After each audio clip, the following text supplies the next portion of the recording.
So now moving as Nico Hulkenberg did from Sauber to Force India, they are looking pretty strong. Perez was fastest on a couple of days of the most recent Bahrain test, but those times are actually only in the 135s. So it was really exciting reading about it when it first happened. But Felipe Massa came out and just a couple days later and smashed that time by over 2 seconds.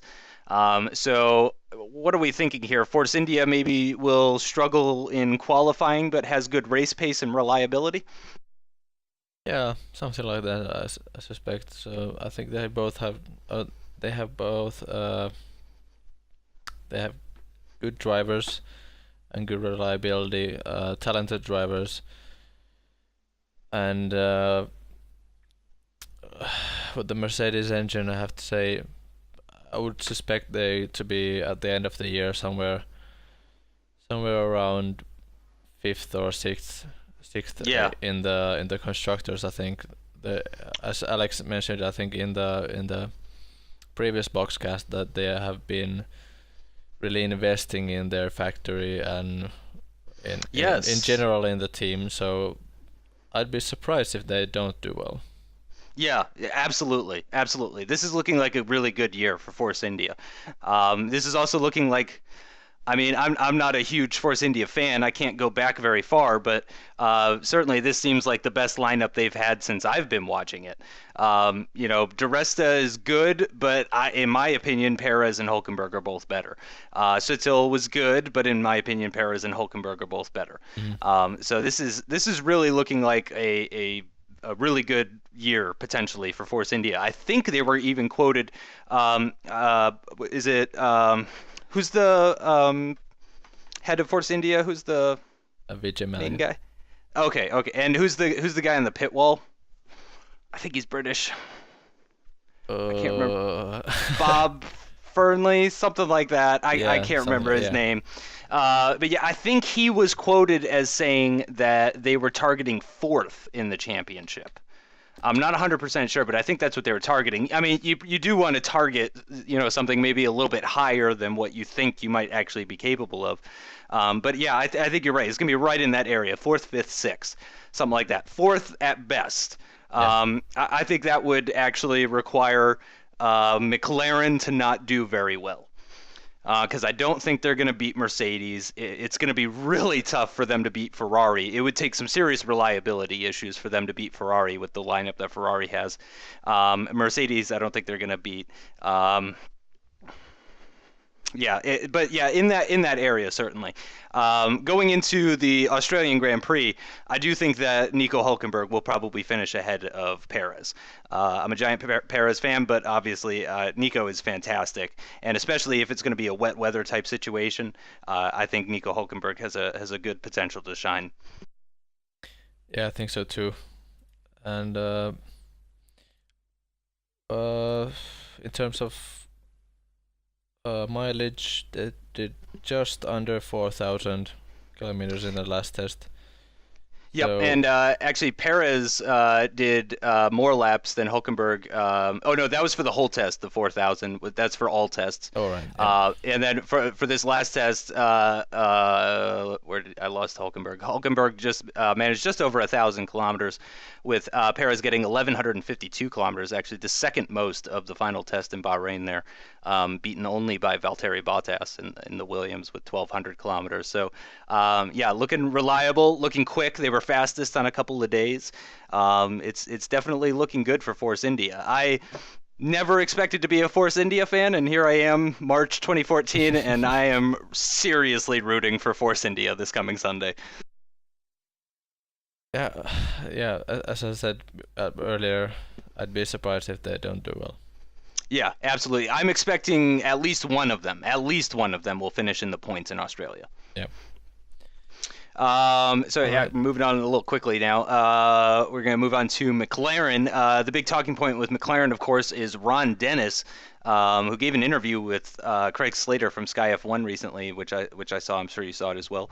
Mm-hmm. And he seems just hungry to get back to the winning ways of McLaren. He almost cutthroat. His attitude in that interview. He really seemed almost aggressive about how much he had to fix the team and how much was wrong, and how they're gonna be back to winning races and possibly championships as well. It's a big change of pace from Martin Whitmarsh, at least to me it seems. I didn't watch a lot of F1 with Ron Dennis at the time, and the F1 that I was watching when he was around, I certainly wasn't watching any interviews or anything like that. So it's going to be an interesting year for McLaren. How do you think Ron Dennis coming back to McLaren is good?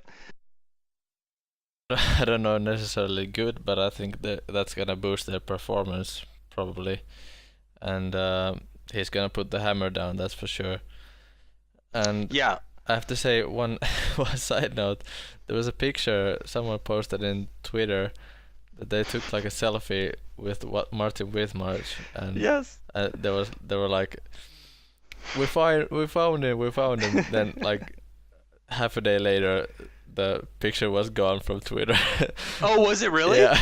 I didn't know about that. I saw that picture. I didn't know it was Yeah. taken down from Twitter. Wow, that is really strange. Yeah, I mean, he's gone missing entirely. McLaren haven't released an official statement saying what his position is at McLaren, if any. If he's even still employed at McLaren or if he will continue to be employed.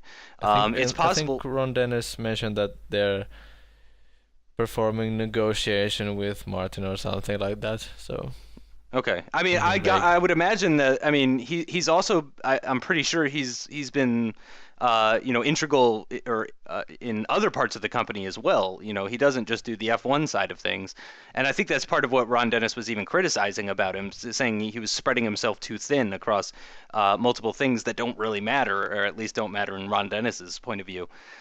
So he could still be involved with McLaren. I don't think we're going to be seeing him on the pit wall anymore, though. Yeah, definitely not. So in terms of mileage, how did they do? In the last test, they did fourth. No, nope. Whoa. Oh, they're really Fourth down. to last, yeah. Only 1,460. They managed the same amount of laps and miles or kilometers as Toro Rosso. So yeah, definitely some reliability issues. I mean, Jensen was quoted as saying that they wanted a good baseline car to start the season with, a good car that they could build upon, something that wasn't going to throw them curveballs like the 2013's ride performance Yeah. threw at them.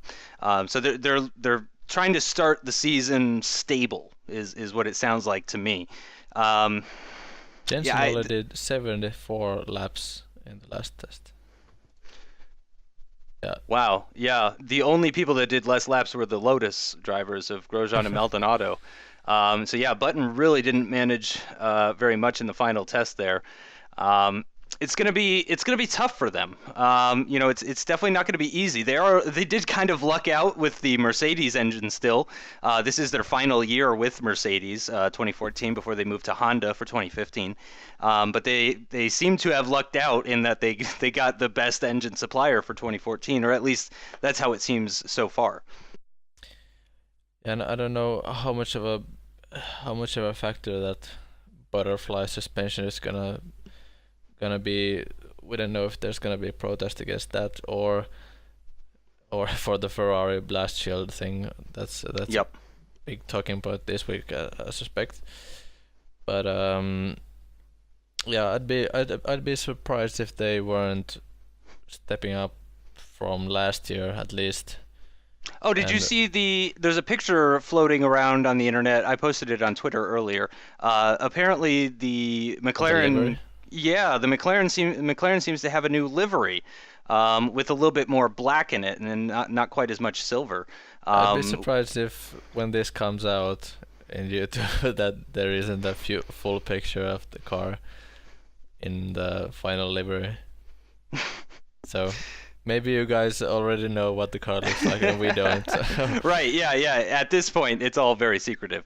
Yeah. But yeah, there was a picture taken of one of the pit guys. I think they were probably unboxing, and it looked like the two side pods, the Yeah. left and right side pod, just standing up next to the guy. I think he was like giving a thumbs up, or he was just smiling really big, or something like that.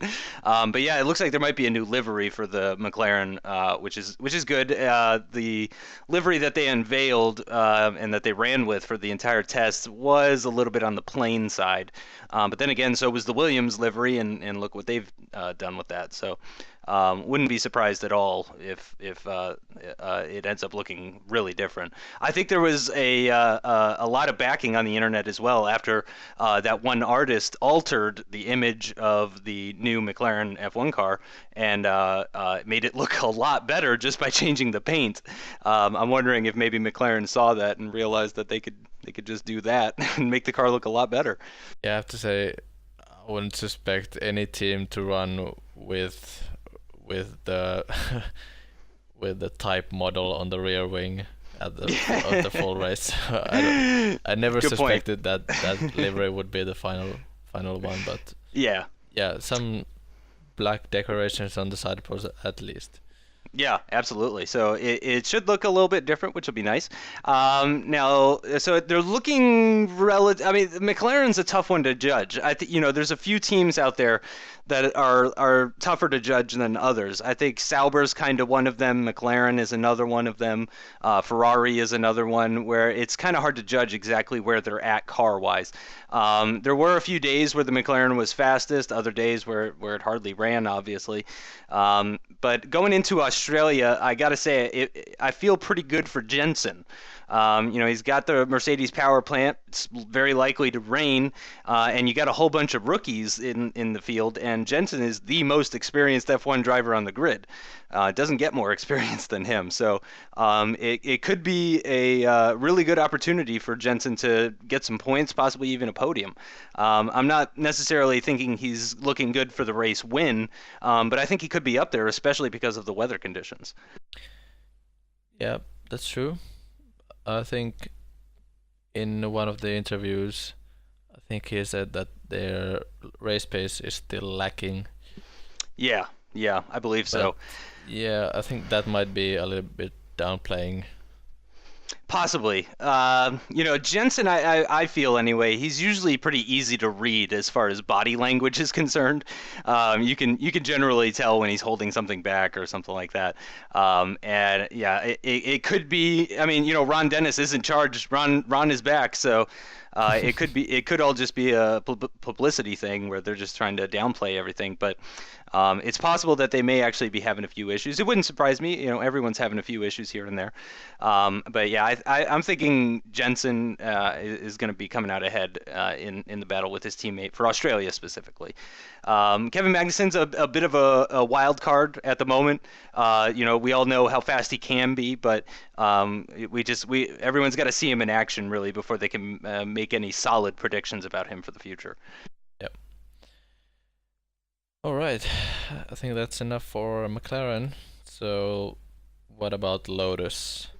Lotus. Yep. Lotus, I mean, last year Lotus was becoming one of my favorite teams, certainly. They were just a lot of fun. This kind of underdog team. They were consistently scoring podiums for the longest time last year. You were just seeing podiums that consisted entirely of Sebastian Vettel, Mark Webber, and Romain Grosjean. It was like those three guys on the top step for a bunch of races toward the end of the year for 2013. It's tough to say with this one. They're extremely unreliable. They've not really had the pace either. If you actually look at the times for this past test, for the final test in Bahrain, Lotus is on the bottom. But of course, they only completed 127 laps total. for the final test, just under 700 kilometers for the 4 days combined, about 60 something laps for each driver. So they're definitely underprepared. They have what is widely considered the worst power plant for 2014, and they didn't even make it for the first test. So it's really hard to be even cautiously optimistic about Lotus right now.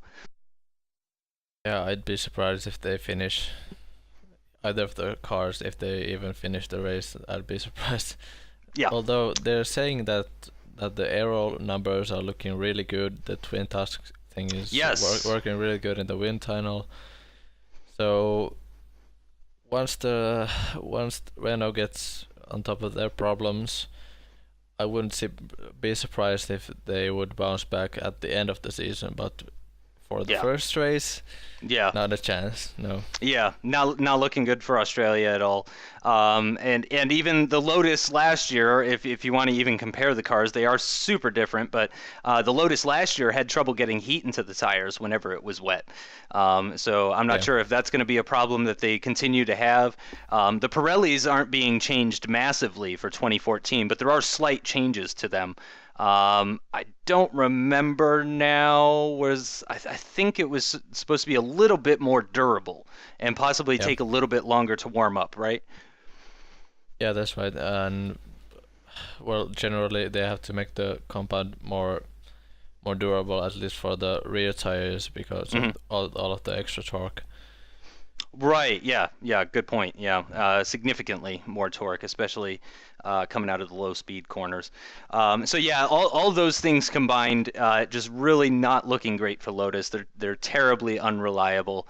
Again, the aero seems good. You know, they've got a lot of really talented people working for them, but they have a really tough uphill battle ahead of them.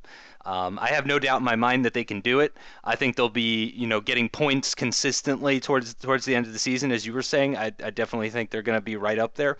But I would be really surprised if they even won a single race this year. Yeah, I'm not really expecting any of that. So Now, here's the really interesting question. Let's pretend Romain Grosjean and Pastor Maldonado are able to finish the race. Who do you think's going to perform better in Australia? Well, I have to say Grosjean for sure. He's carrying that momentum from last year, although the testing has been a farce. But Maldonado, he's been saying that this is the best move he's ever made. Although I don't think he's moved at all. Maybe he hasn't seen the Williams times yet. Yeah. I don't think he realizes that it was probably the worst move he ever made. Yeah, I mean, if he gets into close combat with anyone, I mean, with these new cars, with the throttle control being really sensitive. Yeah, I mean, if I'd be surprised if he would make it to the finish line. That was gonna be my next question. In the first 5 races, if he finishes more than 2 times, I'd be surprised. Yeah. So do you think what do you think is more likely, that the car breaks down or he gets into an incident? To be honest, I think the car would break down. They'd be catching fire and all those kind of fun stuff. So Yeah. maybe he manages to do both at one time. Maybe the car breaks down and then he slams into someone. If somebody was going to do that, it would definitely be Pastor. Yeah. So yeah, not looking good for Lotus going into Australia. Next team is Ferrari, which we mentioned is a little bit of a wild card. We already mentioned before that the Ferrari power plant does seem to be a little bit on the thirsty side. It seems to that the Ferrari drivers are having to do some serious fuel conservation in order to make it to an end of a race. So they could have problems. Seemingly they do have problems is kind of what we're hearing. But at the same time, they do seem to be really up there on the pace. They do seem to be good for reliability as well. Certainly more reliable than the Renaults. Yeah, and good for cooling and I have to say, the only source that I've been hearing of the Ferrari engine being thirsty is Ted Kravitz, and I don't know Really? where he's heard it, but yeah, it's so hard to judge what the teams are doing. I mean, what he's based his estimates is that they're doing, like, let's say 10 laps normal race pace, and then they do a slow lap, And he like might think that's just a fuel conservation save. lap. Yeah, Yeah.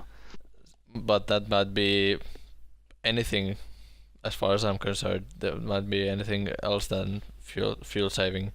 So until Australia, I wouldn't go so far as saying that the Ferrari engine is thirsty until we've really seen it in a race.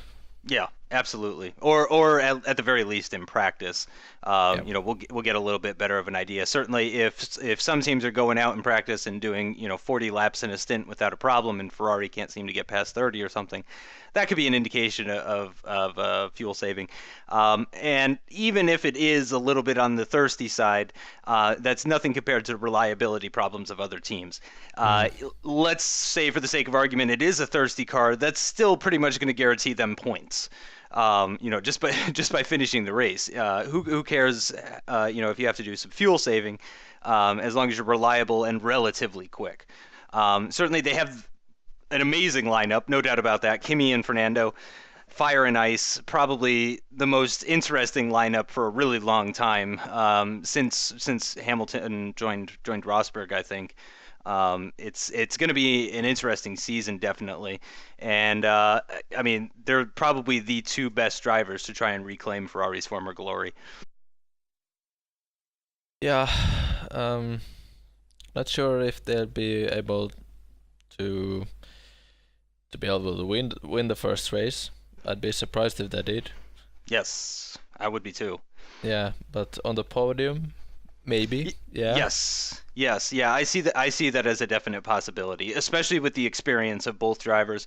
I mean, and the fact that just who the two drivers are. I mean, I would say they have an extremely good chance of getting on the podium for Australia, one or the other. Obviously, Kimi won Australia last year. He drove an amazing race last year in Australia. One of the most impressive race wins of the entire season, in my opinion. He was quick. He saved his tires. He pit less than everyone else. I mean, it was just one of the more convincing wins of 2013, especially when you can consider the fact that it didn't even come from a Red Bull. It was just really, really fantastic. And so hopefully, I'm hoping that both Ferraris will finish the race. That's kind of my hope for it, because I want Ferrari to do well. I want them to not dominate, but I would like to see them up winning races, consistently getting podiums and that sort of thing. It'd be really nice to see. I have to say, for Kimi, he is not a great wet weather driver, as far as I think.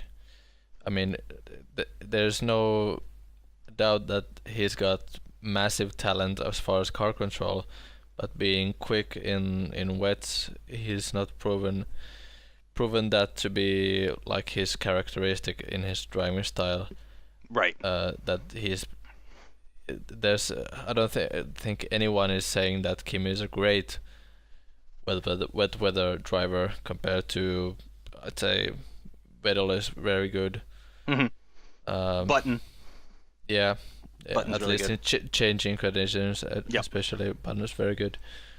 I'd say Alonso, Yeah, Alonso, and totally. well, for the rest of the field, pretty hard to say, but for example, Bottas. Hulkenberg, I think I would say, is pretty good in wet weather. I mean, he Yeah, tends to shine in Brazil. He did shine in Brazil in 2012 in the Force India. He was winning that race up until a point. yeah. So as far as Ferrari, I'm expecting, if the both cars finish, I'd say top six. For both? Yeah. Okay. Just to briefly touch on how they did in Bahrain, or actually for the all of preseason, they did manage the third most amount of laps, 4,400 kilometers in all at the end of the preseason. And for this past test in Bahrain, they managed the fifth most mileage with 1,800 kilometers. So they're looking pretty good, looking pretty strong. Again, the lineup is really good. It's just they're a little bit harder to read versus some of the other teams. So I would say there's a little bit more of a doubt in there about my predictions when it comes to Ferrari. I have no doubt in the drivers, but there is a little bit of doubt in the car. I think some of that has yet to be seen. But thankfully, we don't have too much longer before we can answer all of these questions. Yep. All right, so Mercedes. Yep, Mercedes. I'd say the favorites at this Yeah, point. they got to be. I mean, they have to be. I mean, I think they were the first car out on track in Yeah. Jerez, and they proved right out of the gate that they mean serious business this year. Right now, I got to say Mercedes is my favorite for both championships. I really think that Yeah. they're in the best position when you compare the car that they have with the drivers that they have. I think Mercedes is looking in a very strong position. They're a works manufacturer, obviously. They didn't just make their car; they also made the engine for the car, or power plant, I should say. So I mean, they know everything about it. They know it in and out. Absolutely everything, and they're hungry. They're clearly very hungry for a championship this year. Yeah, and relatively reliable in terms of they did break down a few times. They had some glitches, but I think Hamilton's they were. crash in Jerez Yeah, too. yeah, and I'd say I'd say they. What do you think? Will the both cars make it to the finish? I think so. I don't know if you remember last year, but I believe it was Nico Rosberg actually broke down during the middle of the Australian Yeah. Grand Prix in 2013. So they did have a reliability issue last year in Australia. So I'm not going to discount anything. I'm not going to say that it won't happen, but I feel pretty good about their chances with finishing with both cars. Yeah, if there's, I think this might be a good time to start betting for the championship. Well, while the all the odds are still pretty okay. Yeah, yeah, exactly. Yeah, because I think once Australia happens, yeah, you're going to see a big change in the betting odds for a lot of these drivers. I haven't looked at them recently. I normally just kind of notice them on Sky Sports website when I'm browsing through their stuff. But I got to imagine that Hamilton is probably the favorite currently. Yeah. Uh, not not anything related to Sky and Britain, maybe. Yeah, right. Yeah, yeah. And the fact that Hamilton is British. Yeah, Yeah. I'm pretty sure that does have a factor. I mean, they did that poll on the F1 show where they asked who was going to be the Yeah, champion, and 40%. 40% of the people said Hamilton. Again, I feel pretty good about Hamilton winning the championship, but I don't know about 40% good. That seems like a really high number. He's certainly in a good position. The car is fast in addition to being reliable. Mercedes, in the end, at the end of all of the tests, ended up doing the most laps out of everybody with 4,973 kilometers raced with their car, almost 5,000 kilometers, and almost 18,000 kilometers on their engines. So they ended the test with the most mileage for their team. They ended the test with the most mileage for their engine. And they were second fastest. Lewis Hamilton's best time on the final day of testing was a 133.278, only 2/100ths of a second slower than Felipe Massa. So they're certainly looking quick. Rosberg's fastest time was only a further 2/10ths back off of that with a 133.4. So the two drivers looking very similarly paced and very solidly into the low to mid 133s in Bahrain there, when Ferrari was only managing 34.2. So it's definitely looking good for Mercedes, more so than any other team. The downside to that, of course, is they now have the farthest to fall out of everybody. Yeah. If they disappoint in Australia, that's going to be a really big deal. Yeah. Um, I don't know. Do you have anything else to add really? I mean, everybody's Um, expecting so much. Yeah, I mean that's really what it comes down to, in my opinion, is that the expectations are really high for Mercedes, and I don't think that's just from the fans and the press. I think that's from themselves too. I think they Yeah, have really high expectations for this year as well. it's been a, well, let's say like a really long build up till this point. Like last year was pretty much like a dress rehearsal for this Yeah, year.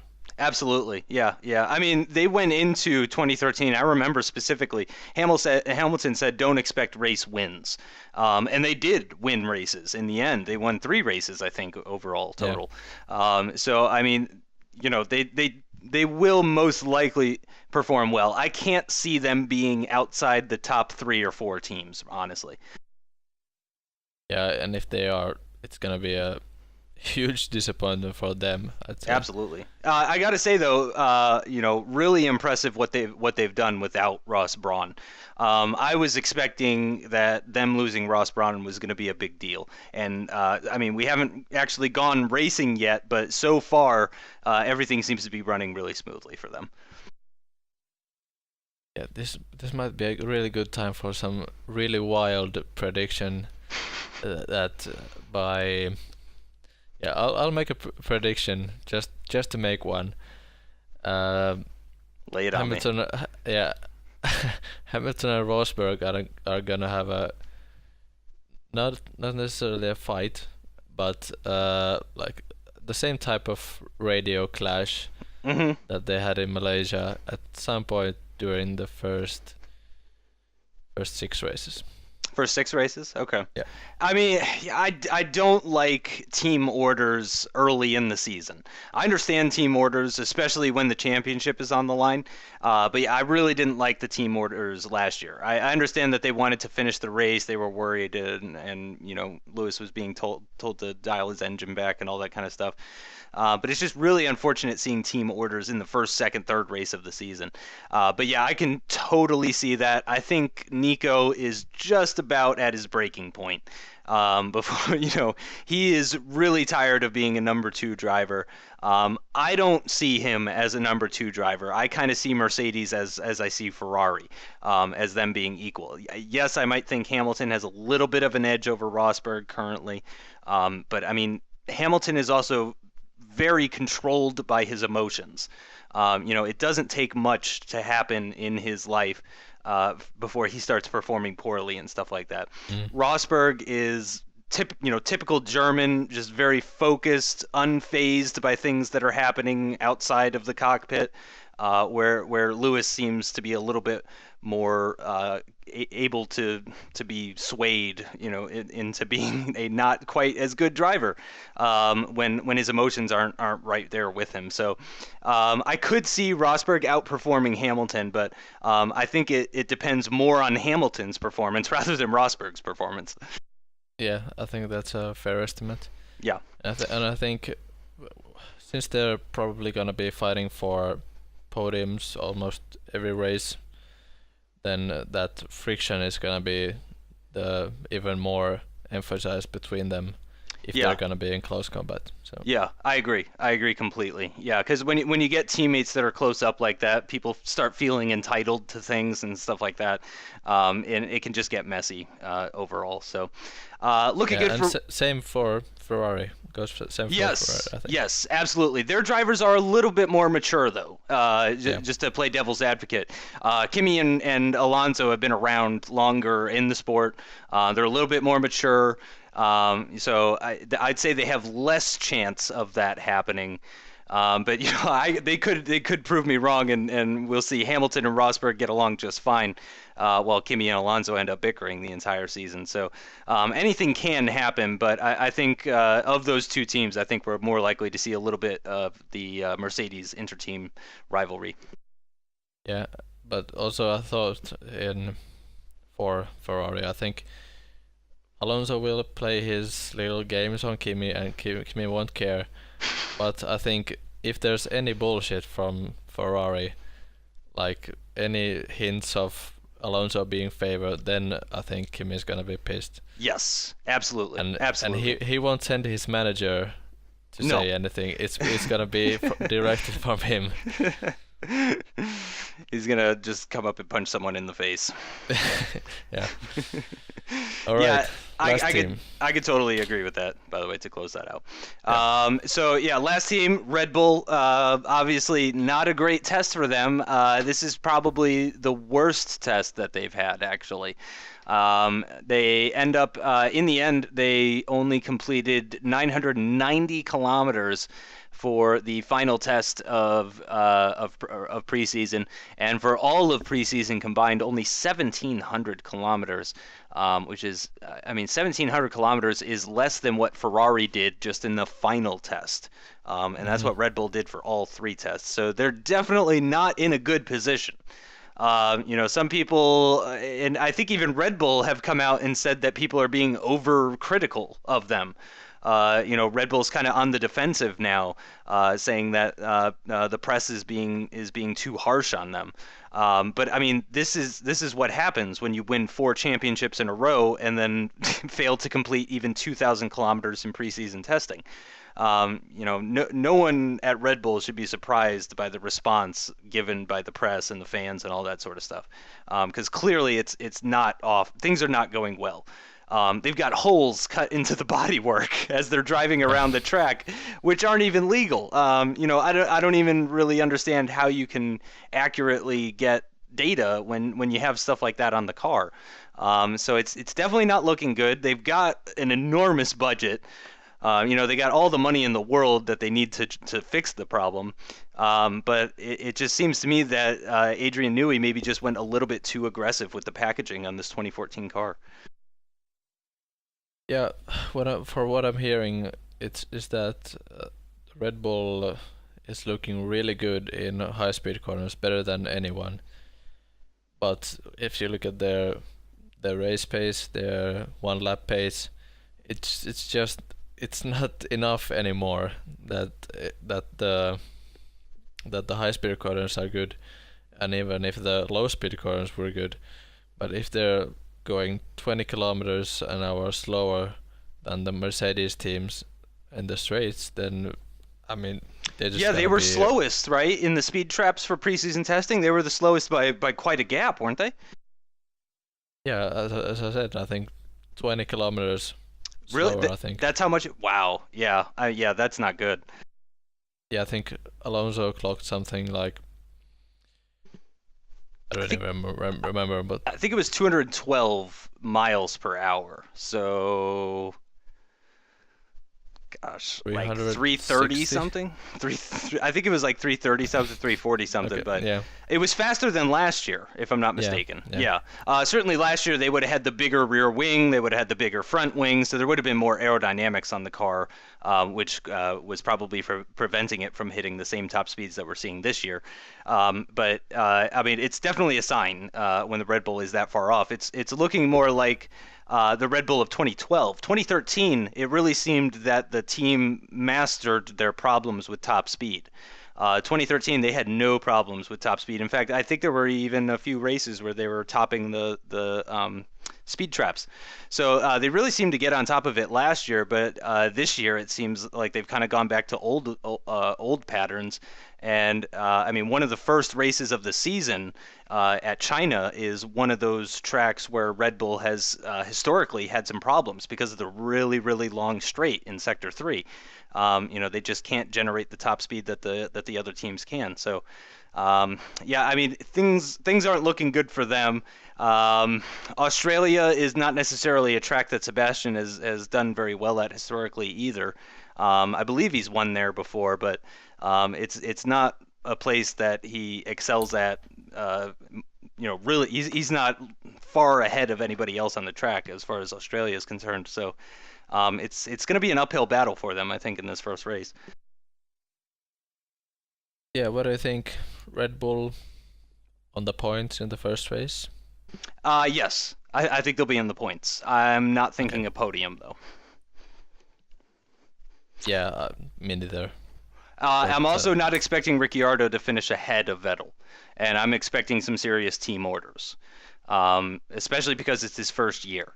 Maybe later on he can try and defend himself and try and prevent the team from forcing him to give a position to Sebastian. But honestly, I think if they're running in close proximity together, I think it's very likely that we'll see a radio call to Ricciardo to give the place or whatever is needed of him. I'd be surprised if there's gonna be a moment where Sebastian wouldn't be let past if the pit wall is saying that okay you just have to pass him, then I would suspect well they'd be absolutely pissed about that. Yeah, yeah, absolutely. Yeah, I think politics are going to be, a big part of Red Bull racing as they have been for previous years. It's going to be a big part of it. I'm not necessarily expecting both cars to finish, but I would expect at least one of them to be in the points if either of them finishes. If even Yeah, one car finishes, I would expect it to be in the points. If both cars finish, I think possibly you might see them both in the points even.